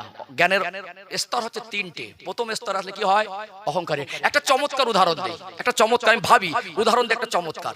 মাঝে মাঝে দেখুন বর্ষাকালে এই মাঠের যে একটু গর্ত থাকে না, ওতে ব্যাঙে বাচ্চা তোলে। কি তোলে? বাচ্চা তোলে না? আর বর্ষার যখন চাপ হয় বাচ্চাটা ব্যাঙটা বড় হয়ে যায়, আস্তে আস্তে বড় হয়ে যায়, এই ভাগাভাগি দল ভাগ হয়ে যায়। পানির স্রোতে একটা ব্যাঙ ওই গর্ত ছেড়ে, টোবাটা ছেড়ে চলে গেছে নদীতে, আর একটা ব্যাঙ ওই নদীর থেকে স্রোত বেয়ে চলে গেছে সাগরে। একটা আছে কোথায়? তিনটে ব্যাঙের বাচ্চা, একটা আছে ডোবায়, আর একটা আছে নদীতে, আর একটা আছে সাগরে। এই ডোবায় যেটা আছে পুরো ঘুরে লেছে, কি হচ্ছে পুরো, ও বুঝতেছে আমি যেখানে আছি সব জানি, হাম সব কুছ জানতা হ্যায়, কি বলছে আমি সব জানি। এ যে ডোবা থেকে বেরিয়ে নদীতে গেছে, নদীতে গিয়ে খুব কষ্ট করে ঠাঁই পেয়েছে, আগের দিকে যাচ্ছে ভয় খাচ্ছে, আগের দিকে যাচ্ছে ভয় খাচ্ছে, দুজনে পাশে আছে, বলে এই দেখ আমার ভয় লাগছে আর নিচে যেতে পারছি না। বলে কেন? বলে ডোবায় তো সব আন্দাজ ছিল, সবটা ঘুরে দেখেছি আর কিছু নেই, এখানে এসে মনে হচ্ছে এর ভিতরে আরো কিছু আছে। বলতে যাবি? বলতে তুই থাক আমি যাই। একজন জেদ করে গেছে, ও গেছে সাগরের ভিতরে, ওর হেতরে মাটি পাচ্ছে না কোথায় কি। বলে আমি যা জানি মানে কিচ্ছু জানি না, যে সে মানে সাগরে চলে গেছে। ও কি বলছে? আমি যা জানি এতক্ষণ মনে করতাম অনেক কিছু জানি, ও টোবা জানি, নদী জানি, এখন আমি কিছু জানি না। বুঝতে পারছেন? যে তিনজন আবার অনেকদিন পরে এক জায়গায় দেখা হলো, বলে খবর কি? এই যে ডোবার মধ্যে ঘুরছিল, বলে হাম সব কুছ জানতা হ্যায়, তুই কি জানিস? বলে কোথায় ছিলি? ভীষণ ভাব নিচ্ছে। পাশ থেকে একজন বলছে আরে আমি যা জেনেছি আরো জানার আছে। আর যে ঘুরে এসেছে বলছে আমি কিছু জানিনি। গরম মারা মানুষ আছে না, গাছে ফল বেশি হলে কি হয়? মাথাটা নুয়ে যায়, কি হয়? এমন এমন ভাব নেয় ওর ওস্তাদকে পড়াতে পারবে, সেরকম আলেমদের দেখে না ভীষণ ভাব নেয়। আছে না নেই? আছে না নেই? ও তুমি কি জানো? কি জানো তুমি বলো। জাননেওয়ালাদের টিটকারি করছে, বলো ওটা আমার জানা নেই, ওটা আছে। তার জ্বলন্ত প্রমাণ একটা উদাহরণ দেবো। বর্তমান সমাজে পীরলি মানা যাবে না, পীরলি মানা শিরক বলছে না, পীরলি শরিয়াতে নেই, এই কথাটা ফেসবুকে চলছে না, চলে না? আরে ফোর ক্লাসের ছেলে কি বুঝবে আল্লাহ ওয়ালাদের সম্মান? হাক্কানি পীর আছে, হাক্কানি পীর ছিল, ইলমে তাসাউফ আছে, ইলমে তাসাউফ ছিল। কথা ঠিক না বেঠিক? আছে না? অতএব আপনি জানেন না বলেন আমি জানি না, জানা নেই বলছে শরিয়াতেই নেই। ও সে কুয়ার ব্যান, কিসের ব্যান? ও টোবাটাই জানে, ও জানা নেই। ফোর ক্লাসের ছেলের মাধ্যমিকের অঙ্ক বোঝালে বলবে এসব তো আমি জানি না। আরে বলো আমার জানা নেই, থাকতে পারে উপরের ক্লাসে, বলো আমার জানা নেই। একদম পরিষ্কার। আমাদের ইয়াং জেনারেশনের মেজাজটা এমন ভাবে ধলাই করে দিল, পরিষ্কার বলে দিচ্ছে শরিয়াতে পীর মুরিদি নেই। কি বললো? তুমি হাক্কানি পীরে সম্মান করি আমরা, তোমার জলে কেন? তুমি ভণ্ড পীরে যতটা বিরোধী, তার থেকে আমি রবিউল ইসলাম বেশি বিরোধী। বাংলাদেশে ভণ্ড পীরের ছড়াছড়ি, বলো না আমিও বিরোধী। কথা ঠিক না বেঠিক? হ্যাঁ, কোরআন শরীফ শুদ্ধ নেই, আমল আখলাক ঠিক নেই, এমন এমন ভণ্ড পীর আছে বলে আজরাইল আসবে না আমার জান কবজ করতে, আছে না? তো তুমি ওর বিরোধী করলে আমিও তো অতটা বিরোধী। তুমি আমার আপনার পীর মুর্শিদ আমিরুশ শরিয়াত কুতুবুল আলাম মুসাদ্দিদুজ জামানের সম্মান জানো? এক নাদান অপদার্থ কমবক্তা ও বলে দিচ্ছে ফুরফুরে নাকি শিরক হয়। বসিরহাট এলাকায় একটু রোগ কঠিন হয়ে গেছে, এখন বিভিন্ন দিকে ট্রিটমেন্ট চলছে ফুরফুরা থেকে কিভাবে মুখটা ঘুরিয়ে রাখা যায়। মাইন্ড করবেন না, কার কি হবে? ওটা বিশ্বের মানুষ যদি আল্লাহকে আল্লাহ না বলে আল্লাহর কোনো যায় আসে না। কথা ঠিক না বেঠিক? আবু জেহেল মানলো না, আমার নবীর কোনো কিছু যায় আসে না। তুমি জামানার মুজাদ্দিদকে পেয়েছো, তার আওলাদের ভিতরে কারোর যদি ভালো না লাগে তুমি তার কাছে যেও না। বলো না যে দাদা হুজুর কেবল আওলাদের ভিতরে ভালো মানুষ নেই, এই কথাটা বলো না। ডাইরেক্ট না বললে এখন ইশারা ইঙ্গিতে ইনজেকশন দিচ্ছে। ফুরফুরায় কার কাছে যাব? তাহলে তুমি বড় পীর, তুমি শ্রেষ্ঠ, ফুরফুরা আর কিছু নেই, এগুলো খারাপ জিনিস ভাই। হিংসা কেন? যার ভালো লাগে তাকে যেতে দেন, একটু হ্যাঁ দেন না। যার ভালো লাগে তাকে সম্মান করতে দেন। তার আওলাদের ভিতরে কারোর ভালো লাগে তার কাছে কে যেতে বলেছে? ভালো আছে না নেই? ও পীর আল্লামা সাইফুদ্দিন সিদ্দিক রহমাতুল্লাহ ছিলেন আলাদা দরজার মানুষ ছিলেন। তিনি কি এইরকম চুনোচাটাকা ছিলেন নাকি? তার শিক্ষাগত যোগ্যতা ছিল, তিনি জামে আজহার মিশর থেকে ফারেক ছিলেন। জোরে বলুন। তদানীন্তন সময়ের একটা আলাদা দরজার মুফতিও ছিলেন। আচ্ছা, এইরকম মানুষদের থেকে সাধারণ মানুষ মুখ ফিরিয়ে লাভ কি হলো? কথা কি বুঝতে পাচ্ছেন? কথা কি বুঝতে পাচ্ছেন? অতএব বলো আমার জানা নেই, বলো না এইটা ওটা শরিয়াতে নেই, থাকতেও পারে। যারা বড় মানুষ, আলা মাকামের মানুষ, তারা মানুষকে ধোঁকা দেয়নি, তারা মানুষকে হেদায়েতের রাস্তা দেখিয়েছেন। জোরে বলুন। বুঝতে পাচ্ছেন? একটু বলেছি, কষ্ট পেলেন নাকি? আমি কারোর সঙ্গে শত্রুতা নেই, কাউকে আঘাত দেওয়া আমার উদ্দেশ্য নয়। ও ভাই জানেরা, সোনা মানিক যুবকেরা, আব্বারা মায়েরা, সংক্ষেপ করব, বিশ্বাস করুন ব্যক্তি আক্রমণ আমি করি না, কারোর উপরে শত্রুতা নেই, আর বেশি বিতর্কিত আলোচনা আমি পছন্দ করি না। বোঝাতে চাইছিলাম অহংকার করা যাবে না, ইন্নাহু লা ইউহিব্বুল মুস্তাকবিরিন। আপনি ইলম অর্জন করে, জ্ঞান অর্জন করে আপনি জ্ঞানের বড়াই করতে পারবেন না। এই লাস্ট পয়েন্ট একটু আপনাদের বুঝিয়ে দেই। আল্লাহ নবী হযরতে মূসা আলাইহিস সালাম তিনি তার উম্মতের নিয়ে দ্বীনের কথা বলছেন, তিনি শরীয়তের শিক্ষা দিতে লাগলেন। ওই মজলিসে মূসা আলাইহিস সালামের একজন অনুসারী উম্মত প্রশ্ন করতে লাগলেন, আল্লাহ নবী মূসা একটু আমাকে বলবেন, আমার মনে প্রশ্ন উদয় হয়েছে, সবথেকে এই জামানায় মানুষের মধ্যে জ্ঞানীকে? মূসা আলাইহিস সালাম তিনি বলতে লাগলেন, সবথেকে জ্ঞানী হলাম আমি। অতএব এই জায়গাটা একটু সূক্ষ্মতা আছে, একটু আপনাদের বলে দেই। মূসা আলাইহিস সালাম যে জ্ঞানী বলেছেন এতে সন্দেহের অবকাশ নেই। কেননা আল্লাহ পাক যুগে যুগে নবী আলাইহিস সালাম দিগকে, আম্বিয়া কিরাম দিগকে পাঠিয়েছেন। আল্লাহ পাক যে জামানায় যাকে নবী করেছেন ওই জামানায় আল্লাহ পাক তাকে সবথেকে বেশি জ্ঞান দান করেছেন। জোরে বলুন। সাধারণ মানুষের কাছে ওহির জ্ঞান থাকে না, আল্লাহ পাক নবীদেরকে ওহির জ্ঞান দেন কি দেন না? আমার নবীকে আল্লাহ দয়াময় স্পেশাল জ্ঞানে জ্ঞানান্বিত করেছেন না করেননি? সাধারণ মানুষ যদি বৈজ্ঞানিক হয়, যদি মেডিকেল সায়েন্সের অন্যতম যত উন্নতির শিখরে পৌঁছে যাক, রকেট আবিষ্কার করুক, কম্পিউটার আবিষ্কার করুক, চাঁদ মঙ্গল গ্রহ পর্যন্ত যদি পৌঁছে যায়, নবীর থেকে বেশি জ্ঞান উম্মতের হতে পারে না। আমার নবীর দরবারে আল্লাহ দয়াময় তানার ফেরেশতা জিবরাইল আমিন আলাইহিস সালামকে কম বেশি 24,000 বার মতো পাঠিয়েছিলেন। জোরে বলুন সুবহানাল্লাহ। দুনিয়ার মানুষ একটা সময় বলেছে বাঁদর থেকে মানুষ, বলেছে না বলিনি? কিন্তু এই থিওরিটা ভুল না ঠিক? এখন পৃথিবী উন্নত হয়েছে, ওই বলুন তো দেখি একটা বাঁদরকে মানুষ করে দিক। ও ভাইরা বাপেরা, কখনো কিছু দেড় বেটারি মার্কা মানুষ দেখা যায়, এরা সমাজের বুকে বড় শিক্ষিত, এরা সমাজের বুকে বড় জ্ঞানী, খবরের কাগজে নিউজে দিয়ে দেয় 2022 সালে পৃথিবী ধ্বংস হয়ে যাবে, বলে কি বলে না? কিন্তু 2022 পার হয়ে গেল, 23 শেষের মধ্যে এখনো কি পৃথিবী ধ্বংস হয়েছে? আমার দয়ার নবী, মায়ের নবী, তিনি যে ভবিষ্যৎবাণীগুলো করেছেন গোটা বিশ্বের মানুষ চমকে যাচ্ছে।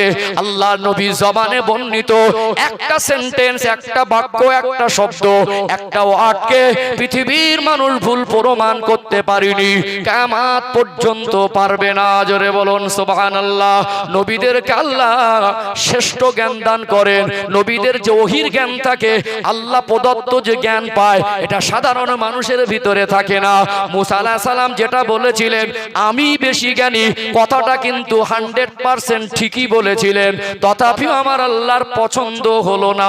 আল্লাহ বললেন, আমার নবী মূসা আপনি বেশি জ্ঞানী নয়, আমি আল্লাহ আমার এই জমিনে আপনার থেকে আরো বেশি জ্ঞানী বান্দাকে রেখেছি। বলছিলাম না সূক্ষ্ম বিষয়? এখন মূসা আলাইহিস সালাম বলেছিলেন আমি বেশি জ্ঞানী, এটা ঠিকই বলেছিলেন। এই কথাটা যদি কেউ ভুল বোঝে তাহলে তার ইমানের খাতরা, নবীদের শানে ছোট বড় খারাপ মন্তব্য ধারণা এসে গেলে ইমানের খাতরা এসে যাবে না? যাবে না? অতএব তিনি ঠিকই বলেছিলেন, তার কাছে ওহির জ্ঞান ছিল। উম্মতের কাছে তো ওহির জ্ঞান থাকে না, থাকে কি? তার কাছে ওহির জ্ঞান ছিল, তিনি ঠিক তারপরে বলেছিলেন আমি জ্ঞানী। কি বললো? আমি জ্ঞানী। আল্লাহ বলেন নবী মূসা আপনার থেকে জ্ঞানী মানুষ আমি আল্লাহ দুনিয়া দেখেছি। মূসা আলাইহিস সালাম আল্লাহর নবী, তো তাদের চিন্তাটা হলো আলা কি? আল্লাহ ফরিয়াদ করতে লাগলেন, আপনি যদি আমাকে একটু নিশানা বলতেন, একটু ইনফরমেশন দিতেন কে বেশি জ্ঞানী, আমার থেকে তার কাছে যেতাম, ওই জ্ঞানটা কেমন জ্ঞান আপনি দান করেছেন ওটা আমি একটু দেখতাম, উপলব্ধি করতাম। মন চাইবে কি চাইবে না? হ্যাঁ, জ্ঞান পিপাসু মানুষ আছে না? হ্যাঁ, কিরাম জ্ঞান দিয়েছেন, আমার থেকে বেশি জ্ঞানী, আল্লাহ আমি একটু দেখতে চাই। আল্লাহ আমি একটু দেখি। আল্লাহর হুকুমে নিদর্শন আল্লাহ পাক যে ইনফরমেশন দিলেন, পেয়ে গেলেন কাকে? খেজর আলাইহিস সালামকে। কিতাব এসেছেন কোন কোন জায়গায় লেখা হলো তিনি নবী ছিলেন, কোন কোন জায়গায় লেখা হলো তিনি নবী ছিলেন না, কিন্তু আল্লাহর ওলি ছিলেন। কথা কি বুঝতে পারছেন? তো গিয়ে বললেন যে আল্লাহ পাক আমাকে বলেছেন আমার থেকে আপনি বেশি জ্ঞানী, এখন আপনার সঙ্গে কিছু সময় কাটাবো, আপনার সঙ্গে কিছু সময় কাটাবো, আপনার সোহবত আমাকে একটু সাদা সুযোগ দেন। মূসা আলাইহিস সালামের রাগ বেশি ছিল না কম ছিল? কি গো একটু বলেন না, বেশি না কম? খেজর আলাইহিস সালাম তাকিয়ে তাকিয়ে দেখে বলছেন আপনি আমার সঙ্গে থাকতে পারবেন না। থাকবো বলে আমার শর্ত আছে, থাকতে পারি সাথে, আমার কাজে আপত্তি করলে হবে না, সত্যে রাজি হয়ে গেলেন। ও ভাইজানেরা, সোনার মানিক যুবকেরা, আব্বারা মায়েরা, সত্যে রাজি হয়ে গেলেন। হযরতে খেজর আলাইহিস সালাম চলতে লাগলেন, সঙ্গে হযরতে মূসা আলাইহিস সালাম। পথের মধ্যে একটা নদী পারাপারের পরিস্থিতি এসে গেল। ওই নদীটা পার হওয়া লাগবে, নৌকায় উঠে বসলেন। ওই মাঝিটা, নৌকা চালকটা এত সৎ মানুষ ছিলেন, আল্লাহ দুজনা প্রিয় মাহবুব বান্দাকে পার করিয়ে দিলেন। বিনিময়ে কিছু পয়সা দিতে চাইলেন, সামান্য পারিশ্রমিক পয়সাও নিলেন না। খেজর আলাইহিস সালাম উঠে যাওয়ার সময় হাতে যে লাঠিটা ছিল, ওই লাঠি দিয়ে আঘাত করে নতুন নৌকাটাকে ছিদ্র করে দিল। মূসা আলাইহিস সালাম তো রাগী মানুষ, বলতে লাগলেন, আপনি এই সৎ নিরীহ মানুষ, নদীটা পার করিয়ে দিয়েছে, সামান্য পয়সা করি কিছু নেয়নি, এই নতুন জিনিসটাকে আপনি কেন ক্ষতি করতে লাগলেন? ওই সময় খেজর আলাইহিস সালাম বলেছিলেন, আমি সত্য দিয়েছি, আপনি আমার কাজে আপত্তি করতে পারবেন না। ওই সময় মূসা আলাইহিস সালাম বলতে লাগলেন, আমি আর আপনার কাজে আপত্তি করব না, একবার আমায় সুযোগ দেন। আবার চলতে লাগলেন। একটা এলাকায় যেতে যেতে সোনার মানিক ফুটফুটে ছোট বাচ্চা হেঁটে হেঁটে যাচ্ছে। খেজর আলাইহিস সালাম ওই বাচ্চাটাকে এক আছাড় মেরে ফেলে দিয়েছে। তিনি রাগান্বিত হয়ে গেলেন। দেখবেন দুনিয়ার মানুষের জ্ঞান যেখানে শেষ হয়, ওখান থেকে আল্লাহ শুরু করে দেয়। জোরে বলুন সুবহানাল্লাহ। খেজর আলাইহিস সালাম বাচ্চাটাকে যেই না মেরে ফেলেছে, ওই সময় মূসা আলাইহিস সালাম বলতে লাগলেন, ছোট বাচ্চা তো কোনো দোষ করে না, ছোট বাচ্চা ফুটফুটে, এই বাচ্চাটাকে কেন আপনি এইভাবে মেরে দিলেন? ওই সময় খেজর আলাইহিস সালাম বললেন, আপনি শর্ত দিয়েছিলেন আমার কাজে আপত্তি করবেন না, আপনি আপনার রাস্তা দেখেন, আমি আমার রাস্তা দেখি, আপনি আর আমার সঙ্গে থাকতে পারবেন না। ওই সময় হযরতে মূসা আলাইহিস সালাম বলেছিলেন, আর একবার আমায় সময় দেন। আবার চলতে লাগলেন। একটা এলাকায় পৌঁছে গেলেন, একটা গ্রামে বস্তিতে পৌঁছে গেলেন। দুজনা নবী ক্ষুধার্ত হয়ে গেলেন। কি হয়ে গেলেন? ক্ষুধার্ত, পিপাসার্ত। বাড়ি বাড়ি গিয়ে একটু খাদ্য চাইতে লাগলেন। ওই এলাকার মানুষ এত হিংস্র ও কঠোর ছিল, আল্লাহ দুজনা প্রিয় মাহবুব বান্দা বাড়ি বাড়ি গিয়ে ঘুরেছে, একটু পানি আর খাদ্য দেয় না। এমন সময় মূসা আলাইহিস সালাম একটু বেশি রেগে গেলেন। রাগ হবে না? এরা কারা? বলছেন এরা কারা? দুজন নবীকে একটু পানি আর খাদ্য দেয় না? ওই সময় ক্ষুধার্ত আর পিপাসা। ওই সময় খেজর আলাইহিস সালাম বলছেন, ওই দেখেন দেয়াল ভেঙে যাওয়ার মতো উপকরণ পড়ে গেল অবস্থা, ওই দেয়ালটা দুজন সোজা করব। মূসা আলাইহিস সালাম রাগী মানুষ, বলছেন, আপনি কি বলছেন? এই এলাকার মানুষ একটু পানি আর খাদ্য দেয় না, আর আপনি এদের উপকার করতে এসেছেন? বললেন, আমি বলেছিলাম না, সত্য হলো আমার কাজে আপত্তি করতে পারবেন না। দেয়ালটা সোজা করে দিয়ে বললেন, আপনি আপনার রাস্তা দেখুন, আমি আমার রাস্তা দেখি, আপনি আমার সঙ্গে থাকতে পারবেন না। তো যাওয়ার সময় ব্যাখ্যাগুলো চাইলেন। এখন তো জ্ঞান পরিপূর্ণ অর্জন, কি রকম জ্ঞান বুঝতে পারেননি। তা আপনি বলুন, নৌকাটা কেন ছিদ্র করে দিলেন? বলে এলাকাটা জালেম বাদশা আছে, ভালো জিনিস পেলে সে লুটপাট করে নিয়ে যায়। লোকটা গরিব মানুষ, আমি ছিদ্র করেছি, খুঁতযুক্ত জিনিসে নেয় না, অতএব পুরোটা যদি নিয়ে যায় গরিব মানুষ বিপদে পড়বে। আমি ছিদ্র করে দিয়েছি, আল্লাহ পাক সেই জ্ঞান আমাকে দিয়েছেন, বুঝতে পারছি এই লুটপাট করতে আসছে। খুঁতটা দেখে ওরা ফিরে গেলে লোকটা রুজি রুটি এর থেকে করে খেতে পারবে। জোরে বলুন। তাহলে বলো, ছিদ্র করে ওকে ক্ষতি করলাম না উপকার করলাম? মূসা আলাইহিস সালাম উপকার করলেন। বলে, হুজুর বাচ্চাটাকে কেন মারলেন? বলে, এই বাচ্চা বড় হবে জালেম বাচ্চা হবে, শত শত নিষ্পাপ মানুষের উপর জুলুম অত্যাচার করবে, অসহায় মানুষকে, নির্দোষ মানুষকে খুন খারাপি করবে। অতএব একজনের জন্য গোটা এরিয়ার মানুষ যদি নির্দোষে খুন খারাপি হয়, মার হয়, এই বাচ্চাটা বড় হয়ে যদি জালেম বাচ্চা হয়ে অসহায় নিরীহ মানুষকে শান্তিতে থাকতে না দেয়, একজনের যদি শেষ করে দিয়ে এলাকার মানুষ শান্তি থাকে, সেটা ভালো। 3 নাম্বার বললেন যে, আপনি দেয়াল সোজা করছেন কেন? দাদু পটদাদু তার বাবা, বুঝতে পারছেন? দাদু পটদাদু তার বাবা, এ ছিল বড় নেককার, হালাল সম্পদ রেখে গেছে, আর ওই সম্পদের পাওনাদার দুটো এতিম বাচ্চা। মূসা আলাইহিস সালাম জিজ্ঞাসা করছেন, দুজনকে একটু পানিও দিল না, খাদ্য দিল না, এরা লোক ভালো না খারাপ? বলে, খুব খারাপ মানুষ। বলুন, দেয়াল ভেঙে গেলে, এই সম্পদ বেরিয়ে গেলে এরা কি বাচ্চাকে বুঝে দেবে? বলে, যা দেখলাম একটু খাদ্য পানি দেন, এরা কি বাচ্চাকে বুঝে দেবে? বলে, এই জন্যই সোজা করতে আল্লাহ আমাকে পাঠিয়েছেন। এই দেয়াল সোজা করছি, এই বাচ্চারা বড় হবে, এর গচ্ছিত সম্পদ, এটা হালাল সম্পদ, আল্লাহ হালাল সম্পদ হেফাজত করার জিম্মাদারি নিয়েছেন। জোরে বলুন। যাতে এই এলাকার হিংস্র মানুষ এতিমের হালাল সম্পদ যেন না লুটে নিতে পারে, আল্লাহ দুজন নবীকে পাঠিয়ে দেয়ালটা সোজা করিয়েছেন। জোরে বলুন। নবী যেদিন সাহাবাদের সামনে বর্ণনা করছিলেন সেদিন বলছিলেন আমার ভাই মুসা যদি আরেকটু অপেক্ষা করতো, ধৈর্য ধরতো, আরো কিছু জানা যেত। জোরে বলবেন না? মুসা আলাইহিস সালাম শুধু বলেছিলেন আমি বেশি জ্ঞানী। আল্লাহ পাক বলেছেন নবী মুসা আপনার থেকে আমি আল্লাহ বেশি জ্ঞানী মানুষকে দেখেছি। বুঝতে পেরেছেন? বুঝতে পেরেছেন? এখন তো মনে হচ্ছে যে কিছু কিছু মানুষের মনে হচ্ছে এই এলাকায় জ্ঞানী মানুষ আছে, বসিরহাটের মধ্যে। বসিরহাটের বাইরে আর পশ্চিমবাংলায় কোনো জ্ঞানী মানুষ আর নেই। বুঝতে পারেননি? যা আছে বসিরহাট এলাকার মধ্যে আল্লাহর ওলি আছে, ফুরফুরা টুরফুরা আল্লাহর ওলি আর নেই। বুঝতে পারেননি? অধিকার কেউ জানেন, যা আছে এটাই জানে। ধারণাটা পাল্টে নেন। আল্লাহ কার ভিতরে কি, আমরা একটু স্টেজে কথা বলতে পারি বলে মনে হয় ভীষণ বড় আলেম। বুঝতে পেরেছেন? আজকে যারা স্টেজে কথা বলে পরিচয় ঘটেছে তাই। এসব আলেমদের 7 বার করে পড়াতে পারবে এরকম মুহাদ্দিসরা মাদ্রাসায় বুখারী শরীফ পড়াচ্ছে।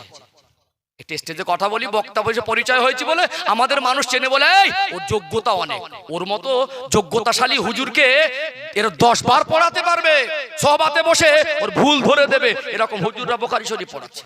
কথা বোঝা যায়নি? তারা সমাজে পরিচিত হয়নি বলে, মাদ্রাসার 4 দেওয়ালের মধ্যে পড়ে আছে বলে, জেকের আজগারে পড়ে আছে বলে, অহংকার মুক্ত জীবনে পড়ে আছে বলে তুমি তাদের মূল্যায়ন করতে পারোনি। তোমার মাথার রোগ ঢুকে গেছে, তোমার মাথায় ভাইরাস ঢুকে গেছে। ডাক করলেন নাকি?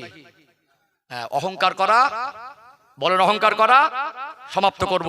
একটু বুঝিয়ে দে, ক্লিয়ার করে দে। আমি খামচা মারামারি বক্তব্য করি না, আমি আমার বড়ত্ব প্রকাশ করতে আসিনি। আমার ভাইরা জানেন আমি কোথায় থাকি না থাকি। কি গো, আমি চেয়েছি যেন আমি নেমে যাব, প্রত্যেকটা মানুষের মনে হয় কিছু শিখেছি, কিছু মানতে যদি পারি তবেই বসা সার্থকতা হবে। কথা ঠিক না বেঠিক? টাকার গরম দেখানো, বলেন না, যাবে না। পদের গরম দেখানো, ইবাদতের গরম দেখানো, জ্ঞানের গরম দেখানো, এত গরম হয়ে গেছে সেইতেই ওলি, আর কেউ নেই। বুঝতে পেরেছেন? হলো ক্লিয়ার? প্রথমে বলেছি মিথ্যা কথা বলা, ফালা আনাতুল্লাহি, ব্যবসা করেন হালাল পথে। কাছে আছে টাকা পাওনাদার ভাই, বলো একটু অসুবিধা আছে, আমার কাছে আছে তো 2 দিন পরে দিয়ে দেবো। এত চিটিংবাজ হয়ে গেছে, শুক্রবার বলে রাঙা শুক্রবার আর আসে না। মার কি রে, খোদার কি রে, ছেলের কি রে, গপ করে মাথায় হাত তুলে যাবে, ভাই তোর মাথায় হাত দিয়ে বলতিস টাকা নেই, সব চলছে। ওইটার বেলা মাথায় হাত দিতে হলো। কি গো, ওর টাকা নিচে মরে তো ও মরুক, বলছে ওর টাকা নিচে মরে তো ও মরুক। মিথ্যা কথা বলা যাবে না, হিংসা করা, 3টে জিনিস আমাদের জীবন থেকে ডিলিট করে দেবো, দূরে সরিয়ে দেবো। এই জিন্দেগির উপর আল্লাহ খুশি হয়ে যাবে।